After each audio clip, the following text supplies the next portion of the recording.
Hello guys, आप लोगों का हमारे YouTube channel MP classes by Vijay sir पर स्वागत है। आज हम लोग कक्षा 9 के भौतिक विज्ञान विषय से गुरुत्वाकर्षण के बारे में अध्ययन करेंगे। देखेंगे कि गुरुत्वाकर्षण क्या चीज़ होता है, गुरुत्वाकर्षण के नियम क्या होते हैं। यदि हमारा वीडियो आप लोगों को अच्छा लगता है तो हमारे वीडियो को लाइक कीजिए, शेयर कीजिए, कमेंट कीजिए। यदि आप हमारे चैनल पर नए हैं तो हमारे चैनल को सब्सक्राइब करना ना भूलें। हमारे चैनल का जो नाम है MP classes by Vijay sir, means ये होता है math physics classes by Vijay sir, याद रखिएगा। चलिए हम लोग गुरुत्वाकर्षण के बारे में स्टार्ट करते हैं। होता ये है इसमें गुरुत्वाकर्षण के बारे में सर्वप्रथम की जानकारी अगर देने वाले कोई व्यक्ति जो थे, वैज्ञानिक, महान वैज्ञानिक जिसे हम लोग कहते हैं, उनका नाम था sir Isaac Newton. Sir Isaac Newton सन 1665 ईस्वी की बात है। उनके कॉलेज में प्लेग नामक बीमारी फैल गई, तो जिसके कारण उनका कॉलेज अनिश्चित काल के लिए बंद हो गया। तो एक समय की बात है कि न्यूटन अपने घर के आंगन में बैठे हुए थे। एक उनके पेड़ था, उनका जो सेब का पेड़ था। सेब के पेड़ के नीचे वो बैठे हुए थे। अचानक ही पेड़ से एक सेब टूटकर नीचे गिरा।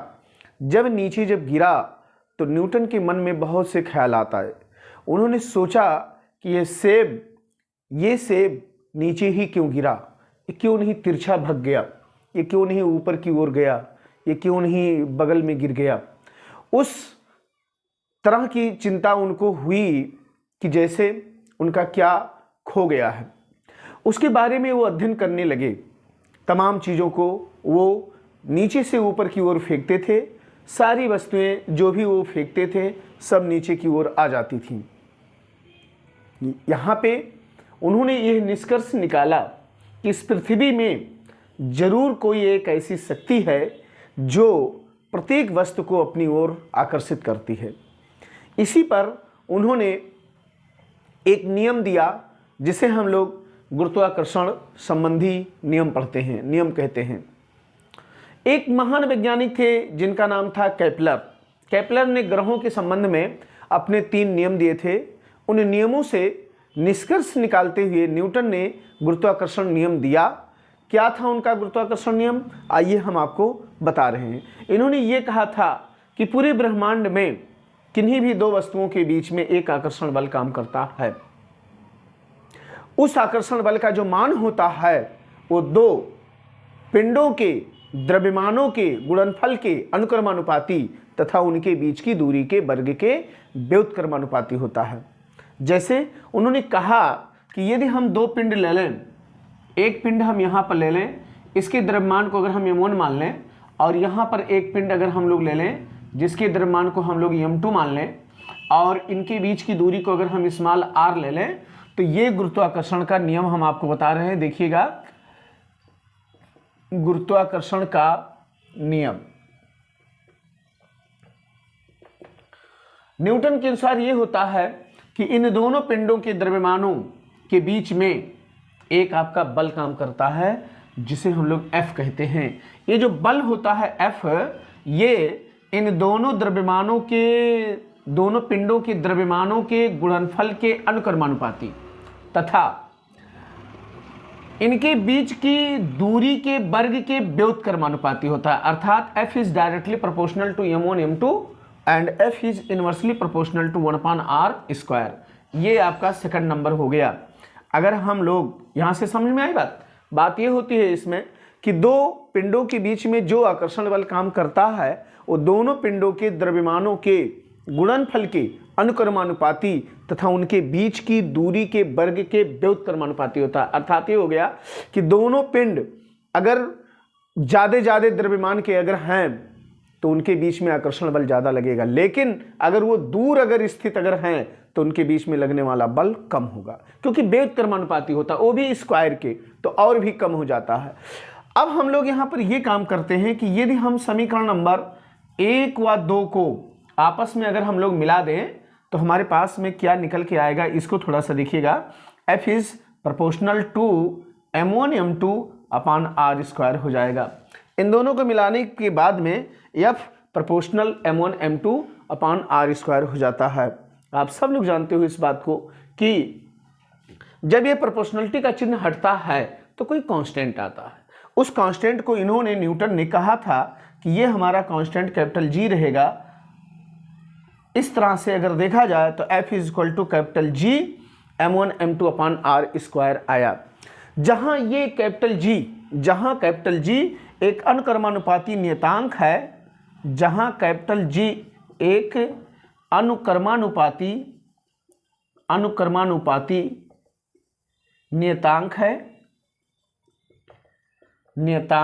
है, जिसे हम लोग सार्वत्रिक गुरुत्वाकर्षण नियतांक कहते हैं। सार्वत्रिक गुरुत्वाकर्षण नियतांक, इसे हम लोग कहते हैं नियतांक कहते हैं। समझे बात को? सार्वत्रिक गुरुत्वाकर्षण नियतांक का मतलब ये होता है बहुत से कांस्टेंट आपके होते हैं जिनका मान इधर से उधर समय समय पर बदलता रहता है। लेकिन जैसे आपकी स्मॉल जी होती है, स्मॉल जी का मान आपका क्या होता है 9.8 कहीं होता है, कहीं 10 होता है, कहीं 9.86 होता है। तमाम जगह पे जैसे जैसे जगह चेंज होता रहता है स्मॉल जी का मान घटता है। लेकिन इस कैपिटल जी का मान कतई नहीं बदल सकता है। वो चाहे आप आकाश में रहो, चाहे पृथ्वी पर रहो, चाहे पाताल में रहो, चाहे जहां रहो, कहीं पर भी रहोगे, किसी भी ग्रह पे रहोगे, तो कैपिटल जी का मान कतई नहीं बदलता है, बिल्कुल नहीं बदलता है। इसीलिए इसको कहा जाता है सार्वत्रिक गुरुत्वाकर्षण नियतांक। अर्थात सब जगह, सार्वत्रिक का मतलब सब जगह, पूरे ब्रह्मांड में कहीं पर भी आप रहेंगे तो इस कैपिटल जी का मान बिल्कुल नहीं बदलता है। और इस कैपिटल जी को हम लोग कहते हैं सार्वत्रिक गुरुत्वाकर्षण नियतांक कहते हैं। जैसा कि यहाँ यफ है तो इसका जो मात्रक होता है वो आप सब लोग जानते हो कितना होता है, न्यूटन होता है। अब यहाँ पर मामला ये आता है कि इस कैपिटल जी का मान क्या होता है। तो मान हम आपको बता रहे हैं कि कैपिटल जी का मान कितना होता है। अगर हम लोग पिंडों के द्रव्यमान को बराबर मान लें, m1 m2 बराबर मान लें 1 किलोग्राम मान लें, और इनको अगर हम 1 मीटर की दूरी पर रख दें, 1 मीटर की दूरी पर रख दें, तब इनके बीच में लगने वाला जो बल होगा वो कैपिटल जी के बराबर में होगा। और कैपिटल जी के बराबर होने के बाद में जब इस कैपिटल जी का मान निकाला गया तो ये आया प्रयोगों के आधार पे 6.67 गुणे 10 की पावर -11 न्यूटन मीटर स्क्वायर प्रति किलोग्राम स्क्वायर। इस कैपिटल जी का एक अपना नियतांक मान होता है जिसे हम लोग सार्वत्रिक गुरुत्वाकर्षण नियतांक कहते हैं। यानी कैपिटल जी बराबर होता है 6.67 गुणे 10 की पावर -11 न्यूटन मीटर प्रति किलोग्राम स्क्वायर होता है। ये होता है आपका न्यूटन का सार्वत्रिक गुरुत्वाकर्षण नियम। आई बात समझ में? तो ये चीज आपकी समझ में आ जानी चाहिए। न्यूटन ने क्या बताया था, पूरे ब्रह्मांड की बात उन्होंने ले लिया था। जब केपलर के नियमों के आधार पर इन्होंने निष्कर्ष निकाला तो इनका ये निष्कर्ष निकल के आया कि पूरे ब्रह्मांड में दो पिंडों के बीच में लगने वाला बल उन दोनों द्रव्यमानों के गुणनफल के अनुक्रमानुपाती तथा उनके बीच की दूरी के वर्ग के व्युत्क्रमानुपाती होता है। इसी को हम लोग गुरुत्वाकर्षण का नियम कहते हैं। हमें उम्मीद है कि ये वीडियो आप लोगों को अच्छा लगेगा। आप लोगों को वीडियो अच्छा लगा हो तो हमारे चैनल को सब्सक्राइब कीजिए। ओके।